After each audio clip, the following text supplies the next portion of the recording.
He told a black woman to get out of first class, then found out she was the one who signs his paycheck. He didn't mean for it to turn into a scene, at least that's what he'd tell himself later. When Nathan Cole boarded that flight from Los Angeles to Newark, he was already irritated. The flight was delayed, the airport was loud, and he'd been juggling 3 phone calls in a row about a project that wasn't even his responsibility. He had his laptop bag slung over one shoulder and a black coffee in his hand, burning hot and already spilling over the lid. He just wanted to sit down, close his eyes, and pretend the day hadn't started. First class, row 2, seat A. He'd paid for that upgrade himself, his little reward for surviving another quarter at the company, but when he reached his seat, someone was already there. A woman, mid-30s maybe, black, wearing jeans, a gray hoodie, and headphones tucked under a soft afro puff. She was scrolling through her phone, calm, collected, completely unconcerned. Nathan hesitated. He double-checked the boarding pass in his hand. Excuse me, he said, leaning slightly toward her. I think you might be in my seat. She looked up, smiled politely, and replied, I don't think so. Nathan blinked. I'm pretty sure this is 2A. She held up her ticket without a word, and there it was, seat 2A. First class, confirmed. But instead of walking away, Nathan's mouth got ahead of his brain. Are you sure that's not a mistake? He asked. Her smile didn't move. Pretty sure. The flight attendant nearby caught the tension immediately. Is everything okay here? She asked, approaching with the kind of tired kindness you only get from working too many early morning flights. Nathan turned to her, lowering his voice just a little. I think there's been some confusion. I believe she might have been seated here by accident. The woman set her phone down slowly. By accident, she repeated, still polite, but now with a trace of steel in her voice. You think I don't belong here? Nathan felt the heat climb up his neck. No, that's not what I said. I'm just saying, maybe there was a mix-up. Sometimes people, get switched around. The flight attendant looked between them, trying to stay neutral. Sir, let me just check your boarding pass. Nathan handed it over, confident he was right. But when she looked at it, then glanced at the seat number, her face softened into that look you get when someone's about to learn they were wrong. Sir, she said carefully, you're in 2B. That's the aisle seat. She's in 2A silence. Nathan blinked. Once, twice. Oh, he said, forcing a laugh that didn't quite land. Right. My mistake. He stepped back, sliding into the aisle seat like it didn't burn his pride. He could feel people watching from across the cabin, even if they pretended not to. That familiar secondhand tension you feel when someone gets caught saying something they shouldn't. The woman turned her head slightly, just enough to meet his eyes.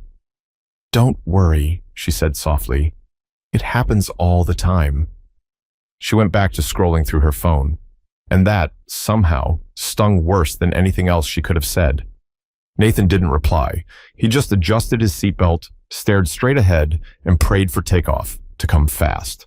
But the thing about awkward moments is, they don't end when you sit down. They follow you. And for Nathan, this one was just getting started. The engines rumbled beneath them as the plane taxied toward the runway, but the real tension was right there in row 2. Nathan sat stiff in his seat, eyes locked on the in-flight magazine he wasn't reading. Every few seconds, he'd glance at the woman beside him, quiet, composed, and apparently unbothered. She'd switched her phone to airplane mode and was now reading something on her tablet. Her posture was easy, confident. The kind of calm that doesn't come from being lucky. It comes from being used to being tested. Nathan wanted to say something, anything to smooth things over, but the words got stuck behind his pride. He cleared his throat. Didn't mean to cause a scene back there, he muttered. The woman didn't look up. You didn't cause a scene, she said. You made an assumption. Her tone wasn't rude, it was factual, like she was reciting the weather. Nathan shifted in his seat. I just thought there was a mistake. It happens. She finally turned to him. You thought I made a mistake, she corrected. Not that the system did. Not that maybe you did. Her words landed like a quiet slap. He opened his mouth to respond, then closed it again. She'd nailed it. A few rows back, a businessman coughed. Somewhere up front, the flight attendant asked everyone to buckle up. Nathan felt like the whole cabin had shrunk down to just the two of them. "I didn't mean it that way," he said after a moment. "I know," she replied, eyes on the tablet again, "but it still meant something." He frowned. "What's that supposed to mean?" She gave a small laugh, short, dry, not cruel but close. "It means intent doesn't erase impact."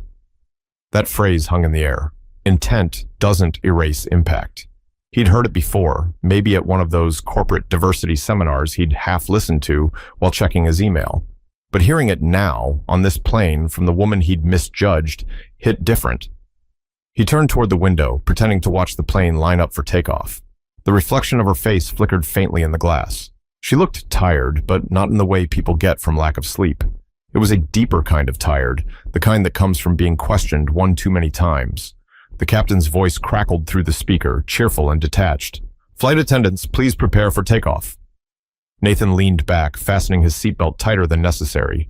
"Look," he said finally, "if I offended you, I apologize." "Really?" She exhaled softly. "Apology accepted." He waited for more, but that was it. 2 words. Done. She went right back to her reading. He wanted her forgiveness to feel like closure, but instead it felt like a mirror. The kind you don't want to look into because it shows more of you than you're ready to see. Minutes later, as the plane lifted off, Nathan tried to close his eyes and forget. But her words wouldn't leave him alone. Intent doesn't erase impact.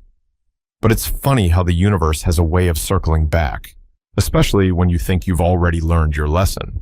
The plane leveled off above the clouds, and the seatbelt sign chimed off with a soft click. That's when the real silence began. Not the peaceful kind. The kind that presses against your ears and makes every little movement sound louder. Nathan stared straight ahead, pretending to watch the in-flight movie playing on the small screen in front of him. He wasn't following a single scene. Every sound felt magnified. The scratch of her pen on a notebook, the zip of someone's carry-on behind them, the clink of ice in plastic cups as the flight attendant rolled the drink cart down the aisle. He caught himself glancing her way again. She was working now, jotting quick notes between swipes on her tablet. No jewelry, no designer handbag, nothing flashy. Just focus. She looked like someone used to being in control. Nathan leaned back in his seat, trying to focus on anything else. He pulled out his laptop, opened a spreadsheet, and stared at the numbers. He'd been preparing for a major presentation next week, something that could finally get him noticed by upper management. The idea of promotion, the bonus, the recognition, it was all he'd been thinking about for months. He'd been telling himself he was doing everything right, working late, hitting deadlines, playing politics just enough to stay visible. But the look that woman gave him earlier, it had cut through all that, made him question what kind of person he was outside the boardroom. "Chicken or pasta?" the flight attendant asked. Nathan blinked. Chicken." "Thanks," the woman beside him answered without looking up. "Just water, please." They ate in silence. He kept his eyes on his food, but every so often, he'd feel that same pinch of guilt in his chest. It wasn't just that he'd been wrong. It was that she'd handled it better than he had. A few hours in, he noticed her pull out a file folder with the company logo on it, his company's logo. He frowned. Maybe she worked there too? The thought made his stomach tighten. He almost asked about it, but he'd already said enough for one flight. So he just watched her flip through pages, highlighting sections, scribbling notes. Every move she made was calm, precise, deliberate. She glanced over once, caught his eyes, and said, "You work there too?" He hesitated. "Yeah, been there about 6 years. What about you?" She smiled, but there was something knowing behind it. "Let's just say I'll be spending a lot more time there soon." He laughed awkwardly. "You in management?" "Something like that," she said, turning back to her work. Nathan nodded, still uneasy. He didn't push further, but curiosity kept buzzing in his head. Maybe she was consulting. Maybe she worked for one of the partner firms. Either way, she clearly knew her stuff. He closed his laptop and rested his head against the seat. But sleep didn't come easy. His mind kept circling back to that moment when he'd told her she didn't belong there. Now, looking at her working in silence, he couldn't shake the thought that maybe he was the one sitting in the wrong seat. But Nathan had no idea that the real surprise was waiting for him on the ground, one that would make this flight feel like a warm-up. By the time the plane touched down in Newark, Nathan was restless and ready to get off. He'd spent 5 hours stuck between regret and denial, convincing himself the whole thing wasn't that serious. People made mistakes. That's all it was. But when the seatbelt sign went off and everyone stood to grab their bags, he caught a glimpse of her again, moving with that same quiet confidence. No rush, no fluster, just steady. She smiled at the flight attendant on her way out, thanked her, and disappeared into the first-class jet bridge crowd. Nathan waited until the aisle cleared before stepping out. His shoulders ached, his shirt was wrinkled, and his ego felt bruised in places no one could see. The terminal was chaos, rolling suitcases, chatter, and the smell of coffee from a nearby kiosk. Nathan pulled out his phone to check emails as he walked, almost running into a guy dragging 2 kids in a stroller. He muttered a quick sorry and kept going. An email from corporate communications popped up in his inbox. Subject: Welcome our new CEO this week. Mandatory staff meeting Monday at 10 a.m. Nathan skimmed it without much thought. New CEO, great. Probably another high-level executive from one of the partner firms. The message mentioned a strong background in leadership, tech innovation, and organizational ethics. That last part made him sigh. Another culture reset. They did those every couple of years. Talk about diversity, inclusivity, and leadership accountability, and then everyone went back to doing the same thing. He tossed his phone into his jacket pocket and headed for baggage claim. The air outside the airport was cold and sharp, cutting through his thin shirt as he waited for his rideshare. His thoughts wandered to the meeting ahead, to his upcoming presentation, to the face of the woman he'd just spent 5 uncomfortable hours sitting next to. There was something about her tone, measured, unbothered, certain, that still echoed in his head. He tried to brush it off. It's fine, he muttered to himself. It's over. The car pulled up, a silver sedan with worn seats and the smell of pine air freshener. The driver gave a polite nod, and Nathan slid in. The city passed by in flashes. Billboards, warehouses, construction sites, bridges streaked with morning light. Nathan's eyes drifted shut for a few minutes, but when the driver spoke, he jolted awake. Rough flight? The driver asked. You could say that, Nathan replied, rubbing his temples. Work trip? Yeah, Nathan said, forcing a half smile. Work never really stops. He didn't realize how true that would be. When the car finally pulled up to his apartment building, Nathan was exhausted. He dropped his bag by the couch, loosened his tie, and poured himself a glass of water. Then, sitting at his kitchen counter, he opened his laptop again. The company portal was filled with news about the incoming CEO, someone described as visionary, forward-thinking, a champion for fairness and integrity. But oddly enough, there wasn't a photo attached yet. Nathan leaned back in his chair. Whoever she is, he muttered, she's walking into a circus. He had no clue that the ringmaster was already someone he'd met and underestimated. But come Monday morning, every assumption he had about his world and his place in it was about to change. Monday morning came too fast. Nathan barely slept, his mind juggling presentation slides, deadlines, and that awkward encounter on the plane he was trying so hard to forget. He got up early, pressed his best suit, and drove downtown to the company headquarters in Jersey City. The building's mirrored windows caught the morning sun, reflecting streaks of orange and gold across the parking lot. It looked like a place built for people who believed they were important. Inside, the lobby buzzed with that nervous excitement that comes whenever leadership changes hands. Employees huddled around the coffee machines, whispering theories. Some said the new CEO came from Silicon Valley. Others swore she used to run a billion-dollar startup. Nobody knew her name yet, but everyone was curious. Nathan walked toward the elevator with his coworker Brian, a cheerful guy from accounting who never stopped talking. You hear who the new boss is? Brian asked, sipping from his coffee cup. Nope. Corporate's keeping it quiet, Nathan replied, pressing the elevator button. Brian grinned. Rumor is she's tough. Real, no-nonsense type.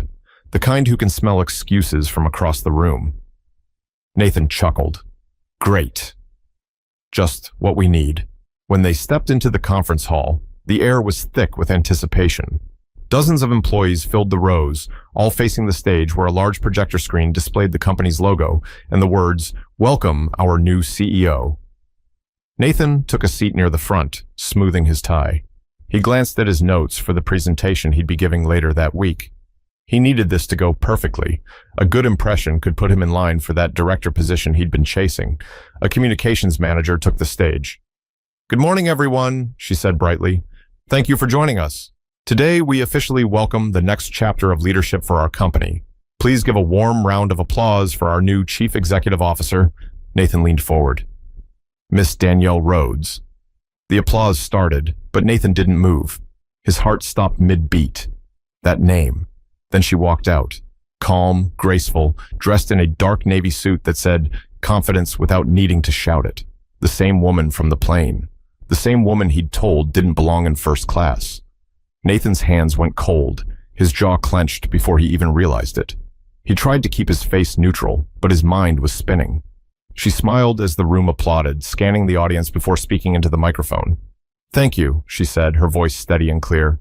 "It's good to finally meet the people behind the work I've been reading about."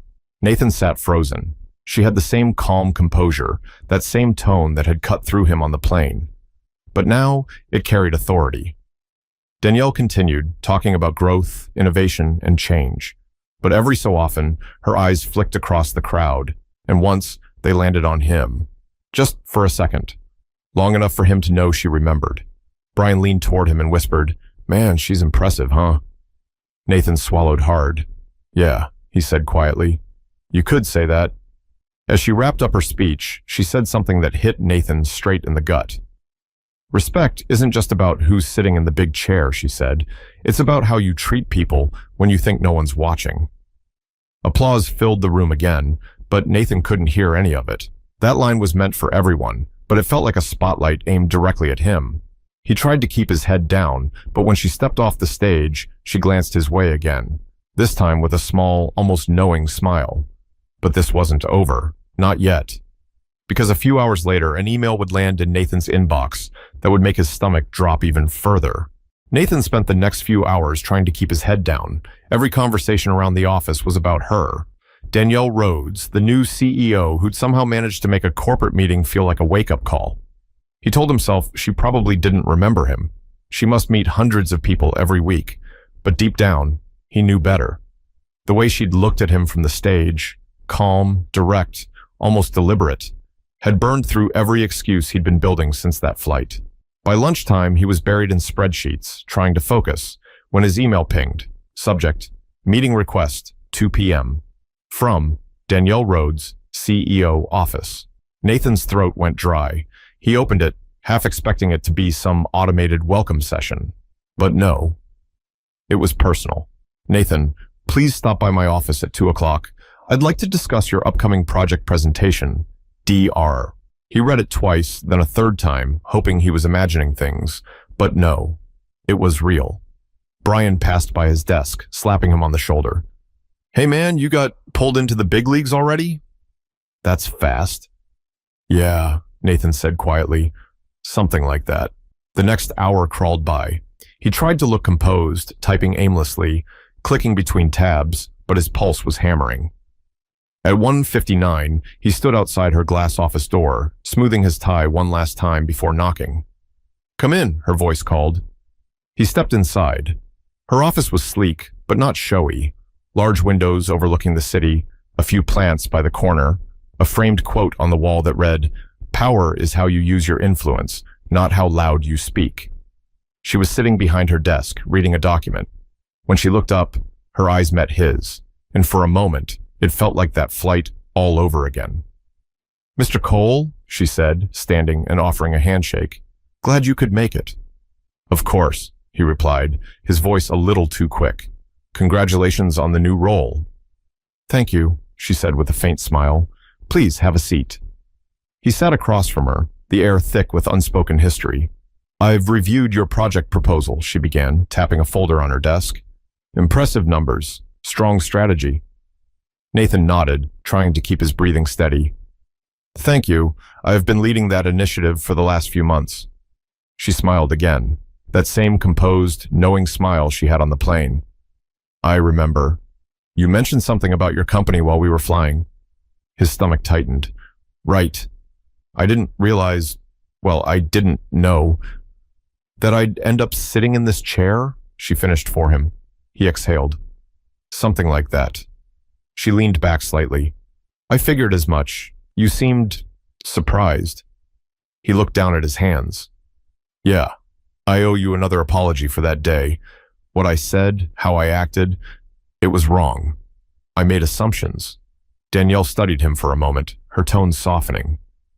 And what did that moment teach you? He hesitated. That people can belong anywhere. That sometimes your bias shows up before your manners do. Her expression shifted, part approval, part reflection. That's a start, she said. I'm not looking to humiliate you, Nathan. I just wanted to see if you'd acknowledge it. Too many people double down instead of looking inward. He nodded slowly. I appreciate that. Honestly, Danielle leaned forward, folding her hands. Look, I didn't call you in here to talk about the flight. I called you in because your proposal has potential, but potential only goes so far if the person leading it doesn't see value in everyone around them. I understand, he said quietly. I believe you do, she replied. I'm giving you a chance to lead this project, but I'm also expecting you to build a team that reflects more than just people who look or think like you. Can you do that? Yes, absolutely. Good, she said, standing and offering her hand again. Then we'll start fresh. He shook her hand, firm but respectful this time. As he turned to leave, she added, And Nathan? He paused. First class isn't about where you sit, she said. It's about how you treat people when you think they don't matter. He gave a small nod, the weight of her words sinking in. I won't forget that. But lessons like that don't fade overnight. And as Nathan stepped out of her office, he realized this moment would follow him for the rest of his career. That night, Nathan didn't go straight home. He parked his car by the waterfront instead, staring out at the gray ripples of the Hudson River under a fading sky. He kept replaying her words in his mind. First class isn't about where you sit. He'd heard hundreds of leadership quotes before, read every business book his mentors recommended, but none of that ever hit him the way this did. Maybe because it wasn't said from a stage or written on a motivational poster. It came from someone who'd lived it, and who'd seen through him without even raising her voice. His phone buzzed with messages from coworkers gossiping about the new CEO. She's tough, huh? Man, she's not playing around. I heard she's shaking up the management team already. Nathan didn't reply. He just stared at the screen, feeling something shift inside him. For the first time in years, he wasn't thinking about bonuses or promotions. He was thinking about who he'd become in pursuit of them. The next morning, he walked into the office earlier than usual. The place was quiet, just the hum of computers booting up and the faint smell of burnt coffee from the break room. He stopped by Angela's desk, a junior analyst who'd joined the team last month. She looked up, surprised. Morning, Mr. Cole. Call me Nathan, he said. Listen, I reviewed the data sheets you sent me last week. They were solid work, really sharp stuff. Angela blinked, caught off guard. Thank you, I wasn't sure if they were what you needed. They were, he said. In fact, I want you to present a section of them during Friday's meeting. You deserve credit for it. Her eyes widened. Seriously? I've never presented before. You'll do fine, he said, smiling. I've got your back. She smiled nervously, but nodded, clearly excited. For the rest of the week, Nathan found himself changing small things. Things he used to overlook. He started asking for input instead of giving orders. He noticed whose voices got drowned out during meetings. He made room for them. By Friday, the office felt different. When the presentation began, Danielle sat at the end of the conference table, her attention sharp but calm. Nathan stood at the front, walking through projections and graphs. Then he paused halfway through. I'd like to hand this next part to Angela, he said. She's been doing a lot of the groundwork behind these numbers. Angela froze for a split second, then gathered herself and began speaking. Her voice trembled at first, but soon steadied. Danielle watched closely, her expression unreadable but approving. When it ended, the room applauded lightly. Danielle nodded once and said, Good work, both of you. Nathan exhaled slowly. For once, he wasn't thinking about whether she'd forgotten the flight. He was thinking about whether he'd finally earned her respect. After the meeting, Danielle walked over to him. You surprised me today, she said. Hopefully in a good way, he replied. In a very good way, she said with a smile. Growth looks good on you, Nathan. He smiled back, genuinely this time. Guess I had a good teacher. She laughed softly. We all learn from each other. The key is staying humble enough to keep learning. Nathan nodded, knowing exactly what she meant. But change doesn't end in one meeting. And as Nathan left the room, he realized this wasn't about redemption. It was about responsibility. And he wasn't done yet. A few weeks passed, and life at the office began to settle into a new rhythm. The company felt different, sharper, more alive. People talked openly, shared ideas that used to get buried, and actually listened to one another. Danielle's leadership wasn't loud or showy. It was steady. The kind that didn't demand respect, but naturally earned it. Nathan noticed how quickly she'd become the quiet center of gravity in every room she walked into. Meetings ran smoother, tension eased. Even the skeptics, the ones who used to whisper about corporate diversity hires, stopped talking and started working. And Nathan, he'd changed too. Not overnight, but piece by piece. He still worked hard, still chased results, but something in his approach was different. He started checking his blind spots, not just in his projects, but in the way he treated people. He'd learned that leadership wasn't about the corner office or the title. It was about what you did when no one was clapping. One afternoon, as the day wound down, Danielle stopped by his desk. "Got a minute?" she asked. "Of course," he said, standing. They stepped into the hallway, sunlight spilling across the glass walls. "I just wanted to tell you," she said, "I've been noticing the changes you've made.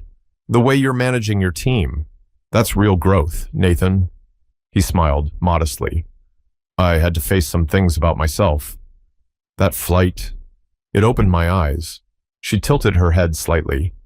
"Funny how life teaches us in unexpected places." "Yeah," he said with a half laugh. "You never know when your next lesson's boarding group 1. That made her laugh too, the genuine kind that softened the edge between them. "I appreciate the humility," she said. "It's rare. Keep it up, you'll go far." He nodded. "Thank you, Miss Rhodes." She gave a small smile. "Danielle's fine." As she walked away, Nathan leaned against the railing and let out a long breath. The world outside the window kept moving, taxis honking, people rushing home, city lights starting to blink on. And for the first time in a long time, Nathan didn't feel like he had to prove anything. He just wanted to do better, to be better. He thought back to that flight, the looks, the tension, the way his pride had made him smaller than he realized. He wasn't proud of it, but he was grateful for it. Because sometimes, the only way to see your reflection clearly is when someone else holds up the mirror. He opened his laptop, looked at the names of his team members, and smiled. Each one represented a story, a chance, a person he might have once overlooked. Not anymore. That night, as he left the office, he passed the framed company mission statement by the elevator. It used to feel like just words, but now one line stood out. "We lead with respect, not assumptions." He stopped and whispered to himself, "Yeah, that's first class." Then he stepped into the elevator, feeling lighter than he had in years. Don't let your assumptions speak louder than your empathy. Everyone you meet is fighting to be seen, heard, and respected. The moment you think someone doesn't belong, that's the moment you reveal how small your own world really is. Before you judge someone's place in the world, take a moment to check your own. Treat people with kindness, no matter where they sit, because tomorrow they might just be the one signing your paycheck.